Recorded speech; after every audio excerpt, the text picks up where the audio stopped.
শেখ হাসিনা সরকারের পতনের পর অভিযোগ ওঠে গোপন বন্দিশালা আয়নাঘর নিয়ে, যেখানে গুমের শিকার ব্যক্তিদের আটকে রাখা হতো, যা প্রমাণও পেয়েছে গুম সংক্রান্ত তদন্ত কমিশন।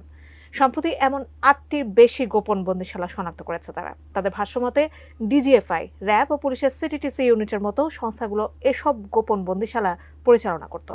তাছাড়া হাসিনার আমলে সাবেক ডিবি প্রধান হারুনের ভাতের হোটেল নিয়েও ওঠেন নানা প্রশ্ন। এসব নিয়ে এবার মুখ খুলেছেন অন্তর্বর্তী সরকারের স্বরাষ্ট্র উপদেষ্টা। কি বললেন তিনি, জানাচ্ছেন এসআই রাজ। বিগত আওয়ামী লীগ সরকারের ১.৫ দশকের শাসনামলে গুমের শিকার ব্যক্তিদের কিভাবে নির্যাতন ও হত্যা করা হয়েছে তার কিছু নমুনা গুমের ঘটনা তদন্তে গঠিত কমিশনের অন্তর্বর্তী প্রতিবেদনে উল্লেখ করা হয়েছে। তাতে উঠে এসেছে গুমের পর বিভিন্ন বাহিনীর সদস্যরা কিভাবে নির্যাতন চালাতেন, হত্যার পর কিভাবে লাশ গুম করা হতো তার বর্ণনাও পাওয়া গেছে প্রতিবেদনে।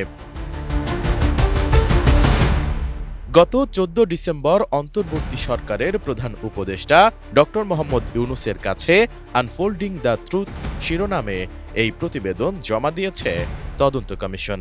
কমিশনটি ১৬৭৬টি গুমের অভিযোগ পেয়েছে। এর মধ্যে ৭৫৮টি অভিযোগ যাচাই বাছাই করেছে তারা। কমিশনের তদন্ত ঘটনায় জড়িত কর্মকর্তা, নির্যাতনের শিকার ব্যক্তি ও প্রত্যক্ষদর্শীর বক্তব্যে উঠে এসেছে নির্যাতন ও হত্যার ভয়াবহ বর্ণনা। কেসারেন শেকড় থেকে শিখরে। ওই প্রতিবেদন পাওয়ার পর ৬ জানুয়ারি ডিবি কার্যালয় পরিদর্শন করেন স্বরাষ্ট্র উপদেষ্টা অবসরপ্রাপ্ত লেফটেন্যান্ট জেনারেল মোহাম্মদ জাহাঙ্গীর আলম চৌধুরী। পরিদর্শন শেষে তিনি সাংবাদিকদের জানান, ডিবি অফিসে আর কোনো আয়নাঘর বা ভাতের হোটেল থাকবে না। এখন আয়নাঘর বলতে কোনো কিছু নাই, আয়নাঘর বলতে কোনো কিছু থাকবে না, এখানে কোনো ভাতের হোটেলও থাকবে না। স্বরাষ্ট্র উপদেষ্টা এ সময় বলেন, এখন থেকে সাদা পোশাকে আর অভিযান পরিচালনা করতে পারবে না ডিবি পরিচয়ে আর কাউকে তুলেও নেওয়া যাবে না বলে জানান স্বরাষ্ট্র উপদেষ্টা। এই ডিবিদের ক্ষেত্রে এইও বলা হয়েছে যে এরা সিভিল ড্রেসে কাউরে অ্যারেস্টও করবে না, তাদের জ্যাকেট অবশ্যই পরিধান করতে হবে, তাদের আইডি কার্ড শো করতে হবে। তা আপনার আইনের বাইরে তারা কোনো কাজ করে, আমি বলছি যে আইনের বাইরে যদি আমিও কোনো আদেশ করি তারা যেন করে না। এ সময় সীমান্তের নিরাপত্তা ইস্যুতে তিনি বলেন, মিয়ানমার সীমান্তে যেন অনাকাঙ্ক্ষিত ঘটনা না ঘটে সেই লক্ষ্যে সর্বোচ্চ সতর্কতা রয়েছে। আরাকান আর্মি ও মিয়ানমার সেনাবাহিনী উভয় পক্ষের সাথেই বাংলাদেশ যোগাযোগ রাখছে বলেও জানান তিনি। আরাকান আর্মি পুরা আমাদের এই বর্ডার বেল্টের অপোজিটে যে মিয়ানমারের যে অংশ, এটা পুরাটা হলো আরাকান আর্মির দখলে চলে গেছে।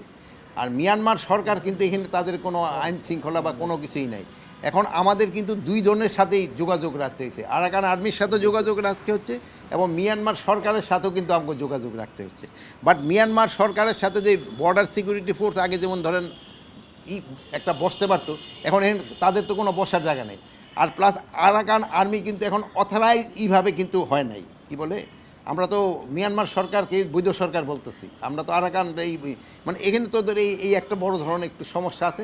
বাট আমরা দুজনের সাথে যোগাযোগ রাখছি যে আমাদের বর্ডার যেন শান্ত থাকে এবং আমাদের যেন কোনো রকমের কোনো অসুবিধা হয় না, এই ব্যাপারে আমরা পুরাটা সজাগ আছি এবং বর্ডার কিন্তু পুরা আমাদের নিয়ন্ত্রণে আছে, আমাদের বর্ডার পুরা আমাদের নিয়ন্ত্রণে আছে। এ সময় দেশে যে পরিমাণ ছিনতাইকারী বেড়েছে ঠিক তেমনভাবে গ্রেফতারও করছে আইন শৃঙ্খলা বাহিনী বলে জানান স্বরাষ্ট্র উপদেষ্টা। প্রচুর ছিনতাইকারী কিন্তু ধরা পড়ছে, হ্যাঁ ছিনতাইয়ের সংখ্যা বেড়ে গেছে, আমি অস্বীকার করব না, কিন্তু ধরা হচ্ছে। এসআই রাজ, এটিএন নিউজ, ঢাকা।